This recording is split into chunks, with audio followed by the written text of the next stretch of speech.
اهلا بيكم في طاروت الامبراطور. ما تنسوش تعملوا لايك وسبسكرايب وتفعلوا الجرس عشان يوصل لكم كل جديد. الفيديو ده هيكون التوقعات العاطفية لبرج الاسد، طاقة مفتوحة. قبل ما نبدأ الفيديو ادخلوا على التعليقات واكتبوا يا رب بنية الفرج، وخدوا من الفيديو اللي ينطبق على حياتكم وسيبوا الباقي.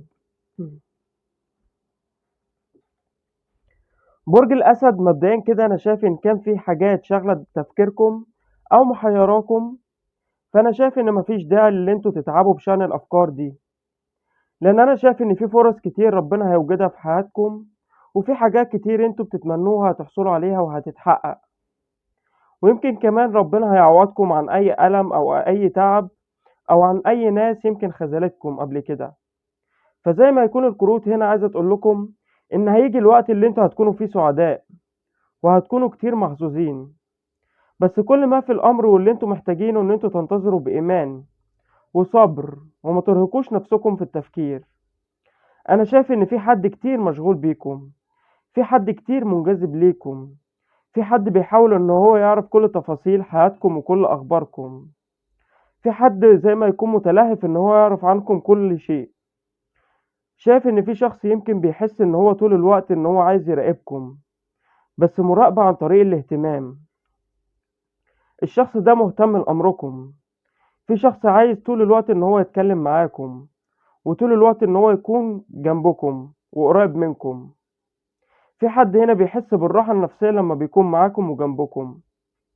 أنا شايف إن الشخص ده بيحلم إن هو يكون أسرة معاكم، وبيحلم بالاستقرار معاكم، وعارف ومتأكد إن مشاعركم اتجاه بعض هي اللي هتساعدكم إن انتوا تتخطوا أي حاجة صعبة أو أي عوائق أو أي ظروف أو أي مشاكل ممكن تكون بتمنع الارتباط ده إن هو يتم. أنا شايف إن زي ما يكون لكتير منكم حاجة انتوا كتير اتمنيتوها، أو حاجة انتوا كتير طلبتوها من ربنا إن هي هتتحقق، زي ما يكون هتتحقق. في حد هنا بيحبكم بصدق، في حد هنا عايز إن هو يديكم قلبه، في حد ما بقاش قادر إن هو يستغنى عنكم، أو ما بقاش قادر إن هو يستغنى عن وجودكم في حياته. في حد عايز إن هو ما يفارقكمش، حد حاسس إن هو كتير تعبان ومحتاج إن هو يرتاح وراحته في وجودكم انتوا، سواء بقى إن هو يعترف بحبه، أو سواء إن هو يقدم على الزواج أو الارتباط، أو سواء إن هو ينهي بعد أو خصام، على حسب كل واحد واختلاف الوضع في حياته. الشخص ده يمكن بيتمنى إن هو يكون عنده ولاد منكم انتوا، اللي فيه منكم ممكن تكونوا متجوزين ويمكن حصل برود في العلاقة أو انفصال. أنا شايف إن هيبقى فيه فرصة جديدة هتتولد في العلاقة دي، أو في الزواج ده إن هو يستمر ويرجع من تاني أحسن من الأول. واللي فيه منكم ممكن يكون بيعاني من مشاكل في الإنجاب أو نفسه في طفل. أنا شايف إن ربنا هيرزقكم بإذن الله، فما تقلقوش من الأمر ده. حتى اللي فيه منكم ممكن يكون حاسس إن العمر بيجري بسرعة، وإن زي ما يكون التفكير بيخليكوا تبصوا لمشاكل الحياة وإزاي إن انتوا تدبروا نفسكم، وإن المسؤولية صعبة وبتتكلف. كل ده ارموه ورا ظهركم، لأن انتوا مش بس باب الحب هيتفتح ليكم، لأ، هيبقى فيه خير كبير جدا ورزق كبير جدا. فبلاش ان انتوا تفكروا بطريقة سلبية، خلوا ان اليوم يعدي بيومه.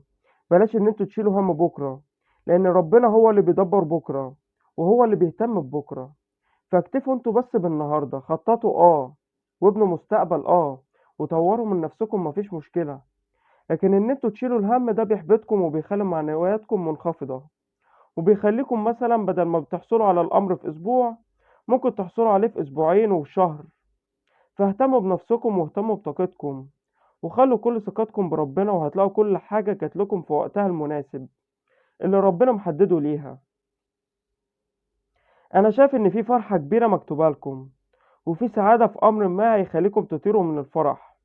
والخير ده مش بس هيكون خير بس في العاطفة، لأ، ده خير كمان في الرزق وفي الأمور المادية.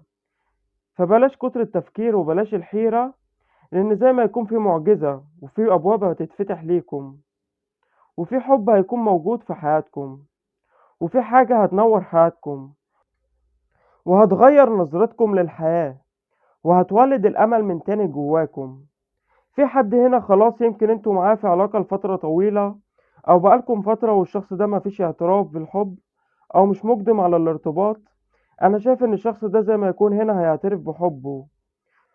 ممكن كمان لو كان ما بينكم خلاف، الشخص ده هينهي الخلاف ده أو المشكلة اللي حصلت، وممكن يكون الشخص ده عارف قيمتكم ومشتاق ليكم وعايز يجي عشان يرتبط بيكم.